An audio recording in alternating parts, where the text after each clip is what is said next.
आइए स्टूडेंट, समझाए गए पैटर्न या तरीके के आधार पर हम सॉल्व करेंगे 5.7।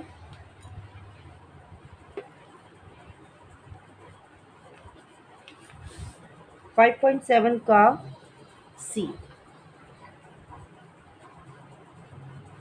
जैसा कि आपको ये क्वेश्चन यहाँ पे मैंने दिखाया है या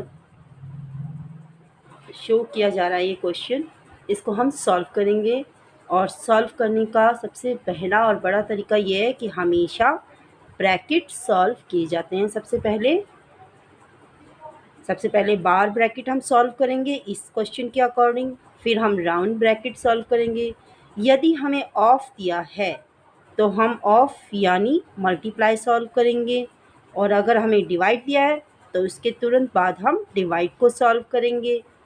और यदि हमें मल्टीप्लाई दिया है तो हम तुरंत बाद मल्टीप्लाई करेंगे, फिर उसके बाद हम ऐड करेंगे और लास्ट में हम माइनस करेंगे। ये बॉडोमास सिस्टम का रूल है। इसमें हमेशा सबसे पहले डिवाइड सॉल्व किया जाता है अगर आपके पास कोई ब्रैकेट या ऑफ नहीं दिया है, उसके बाद मल्टीप्लाई, उसके बाद प्लस और उसके बाद माइनस सॉल्व किया जाता है। ये इसका रूल है। तो आइए अब हम इस सवाल को हल करेंगे। जैसा कि आपको यहाँ पे दिखाया गया है कि ब्रैकेट है राउंड और बार ब्रैकेट है, तो हम इसे सॉल्व करते हैं। अब हम बाहर वाली संख्याओं को जब तक ब्रैकेट सॉल्व नहीं हो जाता ऐसे का ऐसा ही लिखा जाता है। तो जैसे कि आपका ये 3 है, प्लस का साइन है, पहले हम बार लाइन सॉल्व करेंगे।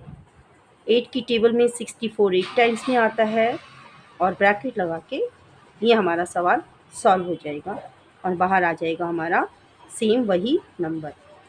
अब अगला स्टेप जो है इसका वो ये है कि हम ब्रैकेट सॉल्व करेंगे जैसा कि आपको रूल में बताया गया है। ब्रैकेट हमने राउंड ब्रैकेट सॉल्व करने के लिए अंदर की डिजिट्स को ऐड कर देना है, जो कि 11 आ रहा है। इसके बाद लास्ट में जो उसके पीछे संख्या दी हुई है, जो डिजिट दी हुई है, उसे उसके साइन के साथ नीचे लिख देना है। लास्ट स्टेप है हमारा अब यहाँ पे जो बड़ा साइन है वो है मल्टीप्लाई, और अकॉर्डिंग टू रूल हम अब करेंगे मल्टीप्लाई करेंगे हम। हमारा आंसर आ रहा है 385। फिर हम लास्ट में करेंगे माइनस।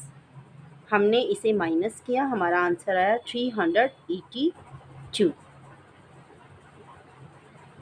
इन समझाए हुए सवाल के आधार पे आप सवाल सॉल्व करेंगे 5.7, जो कि आपका सिंप्लीफिकेशन पर आधारित है, जिसमें बॉडोमास रूल को प्रयोग में करते हुए आप इन सभी सवालों को हल करेंगे ठीक इसी प्रकार।